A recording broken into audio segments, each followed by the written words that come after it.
हर व्यक्ति इस दुनिया में कुछ बड़ा करना चाहता है। हर कोई सफलता की ऊंचाइयों को छूना चाहता है। क्या कभी आपने सोचा है कि क्यों कुछ लोग अपने सपनों को पूरा कर लेते हैं, जबकि कुछ लोग कोशिश करते करते थक जाते हैं पर मंजिल नहीं मिलती? कभी कभी ऐसा लगता है जैसे सफलता हमारे बहुत करीब है। जब अपने पास सफलता छू मिला तो वो हवा की तरह हमारे हाथों से निकल जाती है। आज मैं आपको गौतम बुद्ध की एक ऐसी कहानी सुनाने जा रहा हूं जो बताएगी कि जीवन में सफलता का असली अर्थ क्या है। एक ऐसी कहानी जो आपको सिखाएगी कि कैसे डर, मोह और संदेह को हराकर अपने लक्ष्य तक पहुंचा जाए। तो चलिए शुरू करते हैं। गौतम बुद्ध की प्रेरणादायक कथा। गौतम बुद्ध अपने शिष्यों के साथ एक तालाब के किनारे विश्राम कर रहे थे। सुबह का समय था। वातावरण शांत और पवित्र था। कमल के फूल तालाब की सतह पर खिले हुए थे और हवा में उनकी सुगंध फैल रही थी। उसी समय एक छोटा लड़का अपनी मां के साथ वहां पानी भरने आया। लड़के ने पहली बार बुद्ध को देखा। इनके चेहरे की शांति, उनकी आंखों की करुणा देखकर वह आकर्षित हो गया। वह आगे बढ़ा, प्रणाम किया और बोला, भगवान, मैं जीवन में बहुत कुछ करना चाहता हूं, पर हर बार असफल हो जाता हूं। कभी डर लगता है, कभी थक जाता हूं और समझ नहीं पाता कि गलती कहाँ है। कृपया बताइए, लक्ष्य तक पहुंचने के लिए मनुष्य को किन कठिनाइयों का सामना करना पड़ता है? परंतु गौतम बुद्ध मुस्कुराए। उनकी आंखों में करुणा थी। उन्होंने बस इतना कहा, जब तक तुम अपने लक्ष्य की ओर कदम नहीं बढ़ाओगे, तब तक तुम्हारे सारे सवाल अधूरे रहेंगे। इतना कहकर बुद्ध वहां से चले गए।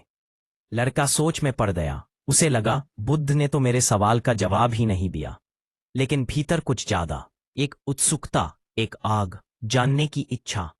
उसने निश्चय किया कि वह बुद्ध से फिर मिलेगा और उत्तर पाएगा। यात्रा की शुरुआत, कमल और संकल्प। अगले दिन लड़का फिर से तालाब पर आया। आज तालाब और भी सुंदर लग रहा था। सारे कमल एक साथ खिले हुए थे। वह दृश्य इतना सुंदर था कि उसे लगा, शायद यह कोई संकेत है। उसने एक सुंदर कमल तोड़ा और मन ही मन कहा, मैं यह कमल बुद्ध को भेंट करूंगा। शायद तब मुझे मेरे सवालों का उत्तर मिलेगा। वह यात्रा पर निकल पड़ा। एक ऐसी यात्रा जो उसे सिर्फ बुद्ध तक नहीं, बल्कि गान से गिरे जाने वाली थी। रास्ते में एक घना जंगल आया। अंधकार, सन्नाटा और अज्ञात का भय उसके दिल में घर करने लगा। वह सोचने लगा, अगर मैं रास्ता भटक गया तो? अगर जंगल में कोई जंगली जानवर मिल गया तो? उसके कदम रुकने लगे। उसी समय एक घोड़ा सवार आया। उसने पूछा, कहाँ जा रहे हो बच्चे? लड़के ने कहा, मैं गौतम बुद्ध से मिलने जा रहा हूं। घोड़ा सवार बोला, मैं तुम्हें साथ नहीं ले जा सकता, पर तुम चाहो तो यह कमल मैं बुद्ध तक पहुंचा दूं। लड़का कुछ पल के लिए सोच में पड़ गया। अगर वह कमल दे तो डर भी खत्म और यात्रा भी आसान। पर तभी उसे बुद्ध के शब्द याद आए, जब तक तुम खुद कदम नहीं बढ़ाओगे, तब तक तुम्हारे उत्तर अधूरे रहेंगे। वह मुस्कुराया और बोला, नहीं धन्यवाद, यह यात्रा मुझे खुद करनी है। और उसने अपने डर पर विजय पाई। वह जंगल पार गया। दूसरी कठिनाई, लालच और मोह। जंगल के बाद रास्ते में एक सुंदर आलीशान कोठी आई। वहां एक अत्यंत सुंदर युवती थी जिसने मुस्कुराकर उसे पानी दिया। लड़का थका हुआ था, प्यासा था। लड़की ने कहा, यह कमल 2 दिन में मुरझा जाएगा। तुम इतनी लंबी यात्रा क्यों कर रहे हो? यही रुक जाओ। आज शाम को यहाँ एक भव्य उत्सव है। नाच गाना, स्वादिष्ट भोजन, सब कुछ मिलेगा। लड़का कुछ क्षण के लिए आकर्षित हुआ। उसे लगा, क्यों न यही आराम कर लूं? शायद यही जीवन का सुख है। लेकिन तभी उसकी नजर उस कमल पर गई जो उसने बुद्ध को भेंट करने के लिए रखा था। उसे बुद्ध के शब्द याद आए, जो अपने लक्ष्य से भटकता है वह मंजिल से दूर चला जाता है। उसने मुस्कुराकर कहा, मेरा रास्ता बुद्ध की ओर है, मोह की ओर नहीं। और बिना पीछे देखे आगे बढ़ गया। तीसरी कठिनाई, संदेह और असमंजस। कुछ दूरी पर एक बूढ़ा व्यक्ति मिला। उसने कहा, बुद्ध उस दिशा में नहीं है, तुम गलत रास्ते जा रहे हो। लड़का ठिठक गया। मन में निराशा भर गई। क्या मैं सच में गलत जा रहा हूं? थकान, भूख, साहा और बात पे पुरकुल्ला, उन सब की बात भी अलग है। आगा, बस बॉक, आगा, एंड बॉफ ऑफ एवरीथिंग। और संदेह सब मिलकर उसे रोकने लगे। लेकिन तभी उसे अपनी माँ की बात याद आई। हर गलती एक सीख होती है।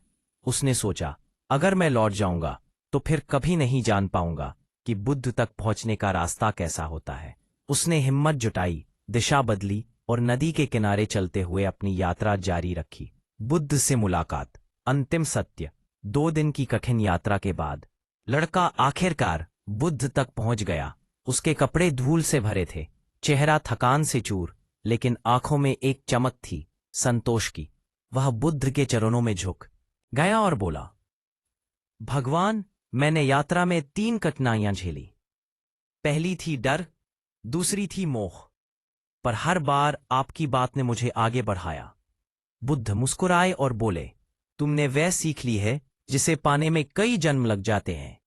जीवन की राह में 3 सबसे बड़ी रुकावटें होती हैं, डर, मोह और संदेह, और इन्हें पार करने के लिए 3 बातें आवश्यक हैं। उद्देश्य की पहचान, इच्छाओं पर विश्वास। लड़के की आंखों में आंसू थे, पर वे आंसू हार के नहीं बल्कि समझ के थे। उसे अब सब समझ आ गया था। सफलता मंजिल नहीं बल्कि एक यात्रा है। बुद्ध ने कहा, जो भी तुम अपने उद्देश्य के प्रति सच्चा है, जो अपनी इच्छाओं पर नियंत्रण रखता है और खुद पर विश्वास करता है, उसी के लिए कोई राह असंभव नहीं। तो दोस्तों, अगर आपके जीवन में भी डर, मोह या संदेह है तो इस कहानी को याद रखिए।